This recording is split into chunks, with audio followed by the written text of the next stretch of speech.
আপনারা কি মনে করেন বেগম খালেদা জিয়াকে আওয়ামী লীগ জেল খাটিয়েছে? কখনোই না। বেগম খালেদা জিয়া তিনবারের সফল প্রধানমন্ত্রী, একজন মুক্তিযোদ্ধার স্ত্রী, তিনি রাষ্ট্রপতির স্ত্রী, তিনি একজন সম্মানীয় নারী, তিনি গণতন্ত্রের জন্য সংগ্রামী একজন নারী।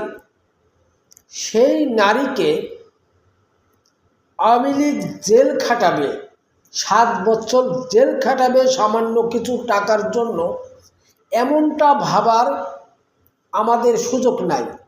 আমি বিএনপি ভাইদেরকেও বলতে চাই, এমনটা আপনারা ভাববেন না। বেগম খালেদা জিয়াকে জেল খাটিয়েছে বিএনপির নেতাকর্মীরাই।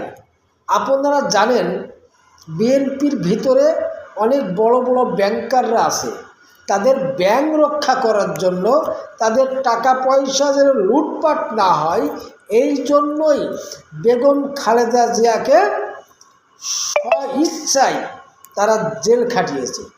তা না হলে বিএনপি একটা বৃহত্তম শক্তিশালী সংগঠন, সেই সংগঠনের প্রধান নেত্রী জেল খাটায় নেতাকর্মীরা হাওয়া বাতাস খায়।